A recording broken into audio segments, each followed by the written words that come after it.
This is just one question that I have for you. And I mean, for you, those in that publishing and licensing space, what are the biggest misconceptions the Nigerian creatives have about, this sync licensing and publishing? I know a lot of people, like I said, we do not judge. There are some artists you would not believe. I mean, you have conversations with them. I've been out there at events, at industry events, and you have conversations with them as regards how they sync licensing is, and they do not have a slightest idea of how these things work. So, and there's a lot of misconceptions everywhere that they cannot, like I said before, they can't get sync placement hard. They can't. They're not seeing them. How would they will not give you sync placement. So what are those biggest misconceptions and how do we tend to sort of what are those things we're doing to sort of correct them? Um, okay. So I think I figure that there are more misconceptions for music publishing than there are for sync. So I'll go on Okay. start with music publishing here. So I think what I hear a lot is the fact that a lot of people think publishing is the same as distro. A lot of people Wow. mistake both of them. Yeah. So sometimes when we reach out to people and they're like, "Oh, I already have a distributor," and I'm like, we're not here for distribution. We're here Okay. so yeah, it's usually that. So for context, for anyone that might be confused, so like music publishing is very different from distribution. I think everybody's familiar with distribution. Basically, people that distribute your music to the likes of Apple Music, Spotify, and other DSPs and stuff like that, and they pay you your royalties after it has generated income, right? But music publishers, on the other hand, will register your works. Like your distributor is distributing your work, a publisher is registering it with multiple collection sources. So when I say collection sources, I'm talking PROs, I'm talking mechanical agencies across different countries, and just to ensure that your money is getting to you from every corner of the world. So for my company, we register with multiple sources. You can't even imagine. It's a lot of metadata, a lot of registration, and stuff like that to ensure that we're collecting income from every country possible that your music is getting to.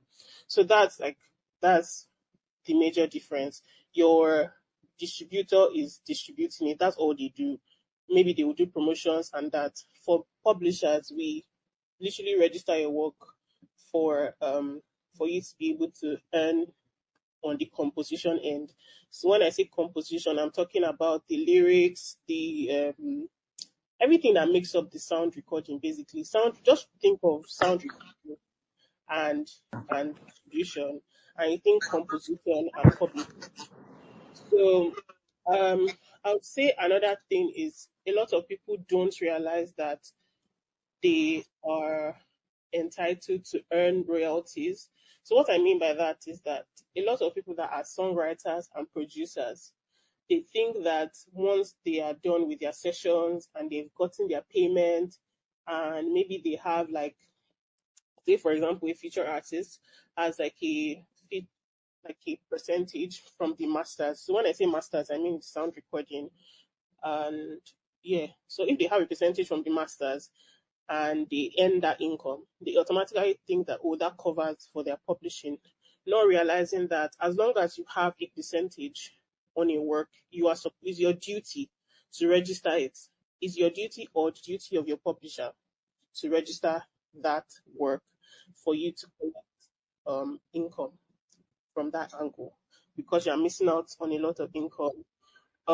We recently signed a producer who worked on a song that did over 100 million streams in 2023, and no, 2021. Sorry, in 2021, you won't believe that this person didn't realize that he was entitled to anything from 2021. So unfortunately for him, it had passed the certain time for the. So when I say it has passed certain time, there's something called active income, and then like historical like royalties. So after, say you register your work today, So say you release your work today, you have about 18 months to 2 years on an average to claim income from that generates within that period. If you don't register your work in time, you lose out on that money and the income goes into like unclaimed royalties or something called black box. So someone like him now, he lost out on money that was Wow. generated from 2021 up until 2023.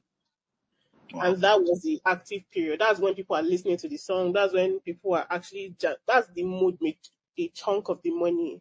All the other income that comes in is just people that are just listening to it right now. But he had missed out on the major bulk of the income. So a lot of people, and that's also another misconception of people can register their works at any time. You can't register your work at any time. You have to register it as soon as you can. There's nothing like, oh, there's no need to rush. Let me build my catalog. I need to have like 20 songs before I sign with a publisher, things like that. No, register as soon as possible. You can, like, as soon as possible, because there's actually a time limit on all of these things. Because keeping, imagine you are earning money and the money is just there, like nobody's claiming it. And that's what I was talking about metadata. When you register your work, for example, if your name is on the work, let's say your name is misspelled, but you have an IPI, it will still be able to link back to you that okay, it is Doty that owns this song because this is his IPI, but his name is misspelled. But the money will still flow to him because you have more than one way to identify yourself. So that's why it's important to put in as much information. This is for the publishers though. Put in as much information as possible when registering a work.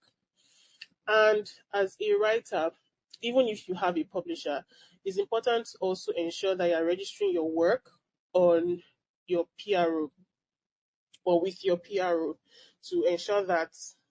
So what happens is that when you register your work with your PRO, you take your writer's share, and when your publisher registers it, they have something called the publishing share.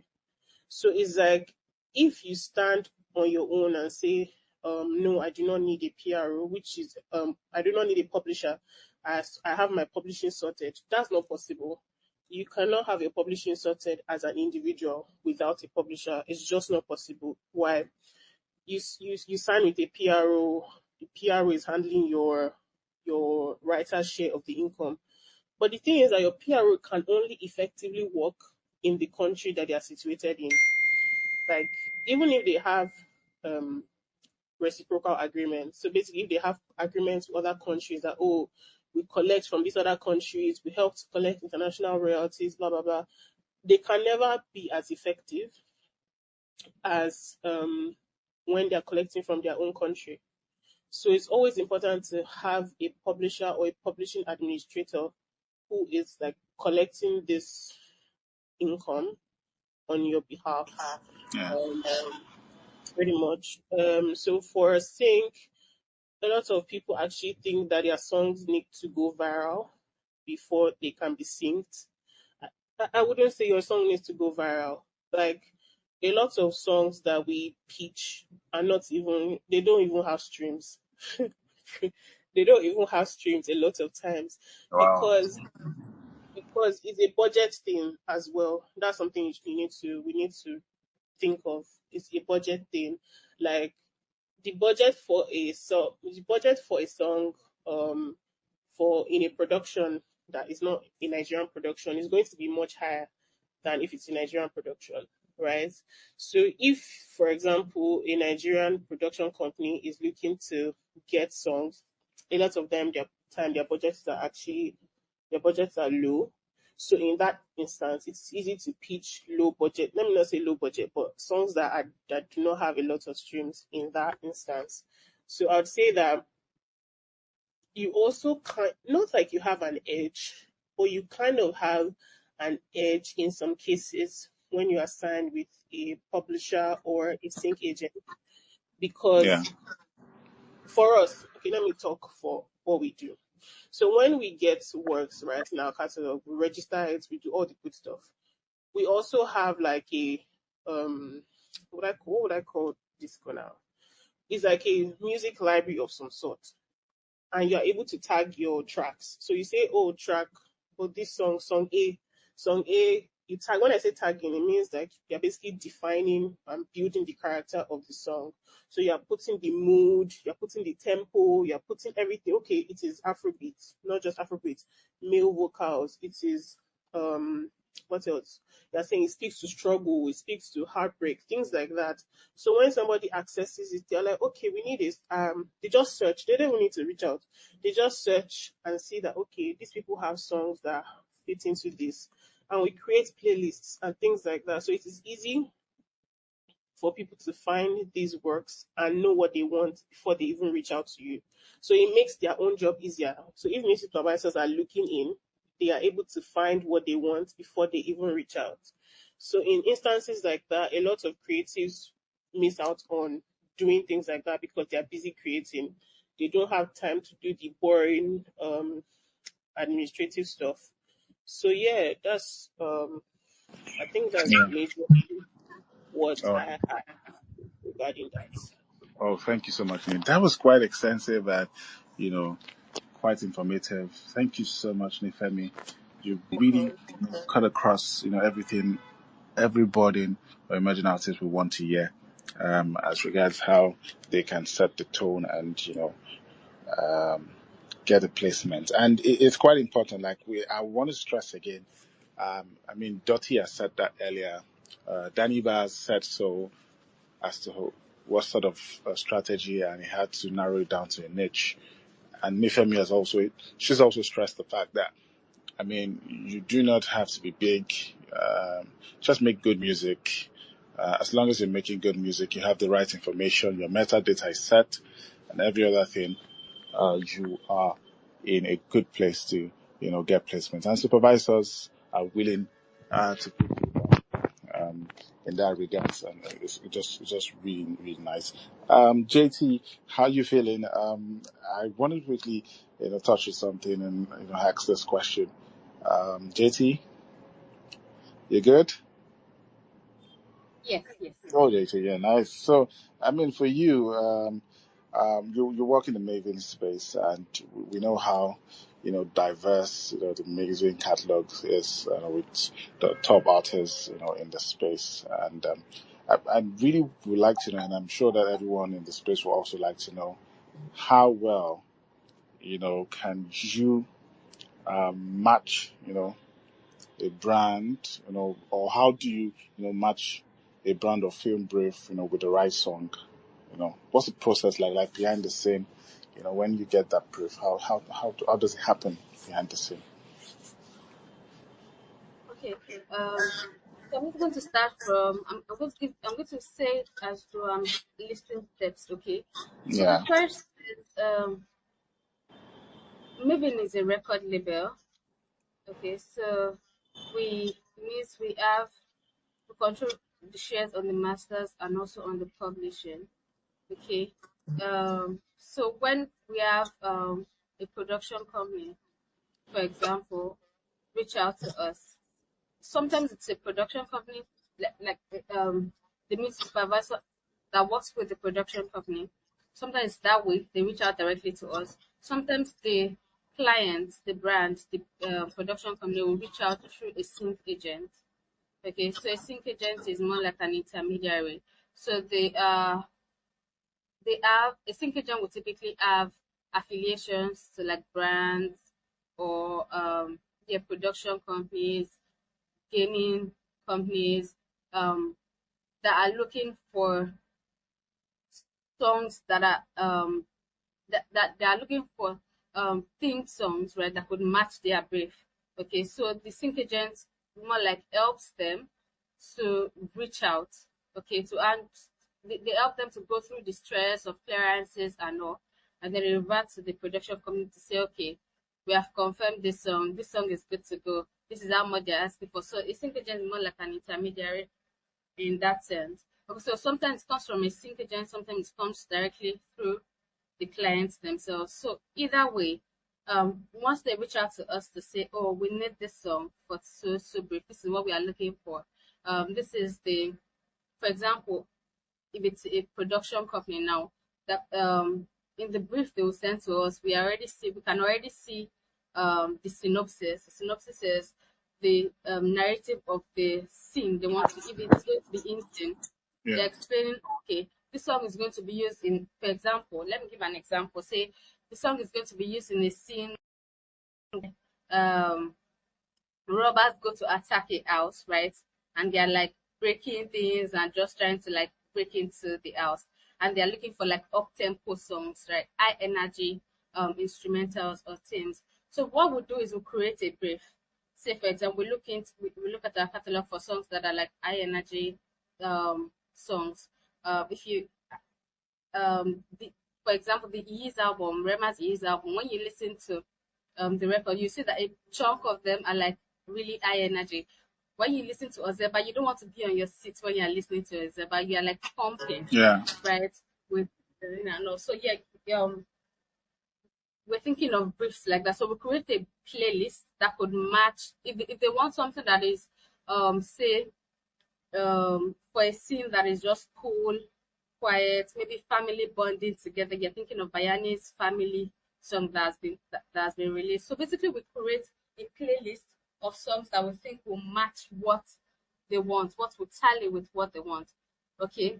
Now in creating that playlist, we don't just create a playlist. We also have to. Okay, let me. This is me speaking from the angle of lighting directly with the client now, with the production company itself, right? So they tell us, okay, we have looked through your playlist. This is what we want this is the song that we prefer. This is the song that we think will match our briefs. Now, the next step is to make sure is to confirm that all the rights holders on that particular record are good to go. So when I say good to go, I mean more like on the moral rights angle. Okay, I mean everybody wants money. The first thing Yes, everyone wants money. the artist would want to hear is how much, right? If you tell the artist, you know what, there's been a request for this song, they're asking you, JT, how much? How much do they want to pay for the song? Okay, so now aside the fee, there's also the moral right. Okay, so for example, I'm going to revert to the initial example I gave. Okay, where the scene is like a robbery scene. Okay, say for example, if the record they select is a Rema song, so now on the song there's the masters and there's the publishing. Okay, and only if me try to touch on that in the course of our explanation. If you were here when Nini was talking, I'm sure you must have picked how important the publishing aspect is. Okay, so now on the master side, okay, I'm going to try to break this down as well as I can. So I'm going to use an independent artist as an example because I'm thinking a bunch of people here will most likely be independent artists. So as an independent artist, okay, you have a producer. Let's say you are an artist. Okay, let me start from, if you are an artist and you're also a producer. So you write your songs, you compose them yourself, you produce the beats, everything, you mix and master all by yourself. Fantastic.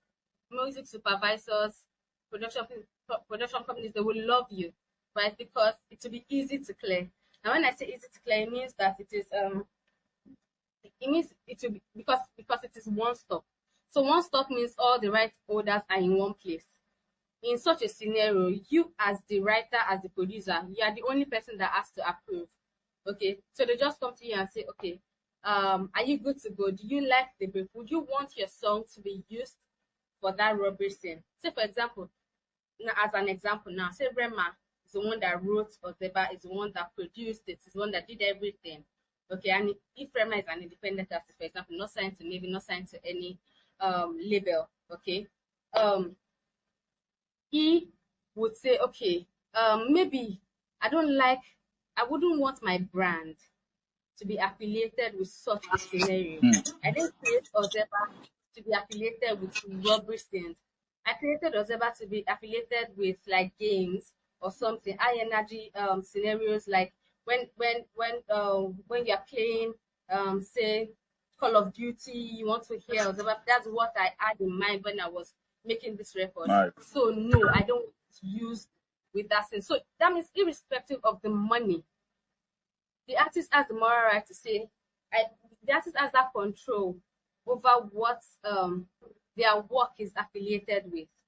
Okay, so now for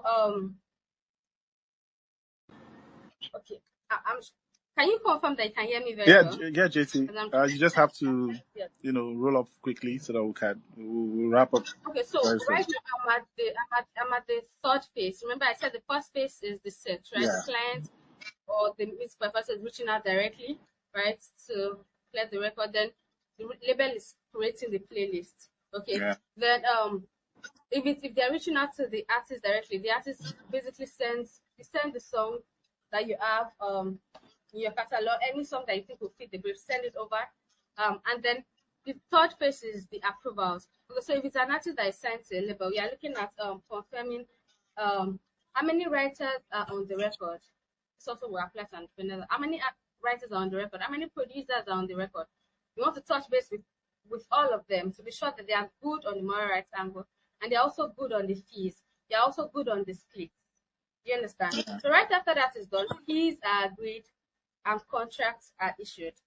Now there are instances where you actually also want to now when it comes to working with music supervisors, working with sync agents, they will typically ask you for again, I'm not going to repeat all that Nifemi has said. She has said a bunch of things about metadata. So for the metadata, you need your sync agents will ask you when you're creating your metadata. Let me mention sync agents. They're looking at this. I'm just going to give a list of what metadata would include. So if you have your notepad, you can just take a note. I'm going to run through this okay, really quick. okay, So your metadata include the song title, the artist, to include the genre, it will include what vocals, see a male vocal, female vocal that was on it. It will include your ISRC code. ISRC is International Standard Recording Code. But you can get that by just using ISRC Finder. Copy the song link on Spotify, put it on ISRC Finder, click Find ISRC. It will bring it out for you. Okay. Then you need also to have you also send clean versions, whether clean versions of your songs. Make it the clean. When I say clean versions, now for example, a song that has explicit words, you are going to have to indicate, okay, this is explicit, this is not explicit. Provide the lyrics. Do you understand? Because again, there are some songs that there are some briefs that explicit songs will not fit into. Okay. Then you're also looking to have your UPC, your beats per minute. I'm thinking I'm speaking to music artists essentially. So beats per minute is well, I said the BPM is beat per minute. I didn't think I can explain it further than that. yeah, Okay, then there's the tempo. okay, Okay, so you want to also mention high tempo or low tempo. So those are just some. I think I'm already out of time. There's yeah, so much exactly, goes into this, but exactly. yes, I can stop here. Yeah, exactly. But thank you so much. I mean, of course, it is quite important that we state out these things. And the essence of we having this space is for us gain knowledge and know what's happening as regards the topic, which is just beyond sake. Danny Baz, how you feeling? Um, she touched on something. Feeling JT, nice. yes, good, my brother. JT touched on something, and I decided to ask you this really quickly. She was talking about creating music for a particular purpose and just for sync and every other thing. How do you cook all of these things? What do you look out for? And I'm sure that you create some sort of music for some particular purpose. And so, what do artists need to do? How can they, look out? Because she made an instance of Rema, as a band with the high tempo, and they know that it will fit into this particular style or the kind of movie, So, and I know that you do that kind of thing. So, give us a little light, real quick.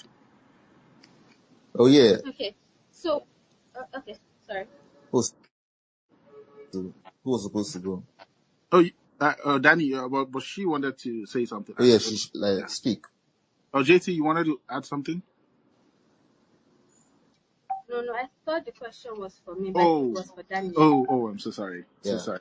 Okay, Danny, So yeah, real down quick, to your we have to question wrap up. is your question Yeah. is very broad, but what I can say Just is in 30 seconds, just, sort of give us. yeah, what I can say is having like leaning into your most comfortable style is just the best way to move.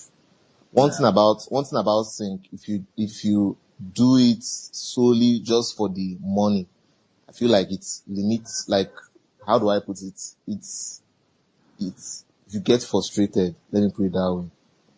So like, if your best songs come from you being an emotional person, you are good at writing emotional lyrics, it's best to, make more of those kind of music.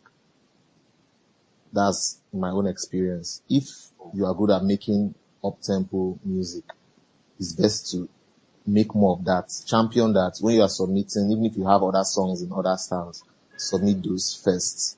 Because sync is all about place, like it's all about your niche, your strong suit. You want to always bring your best foot forward. There are other creators making that style of music.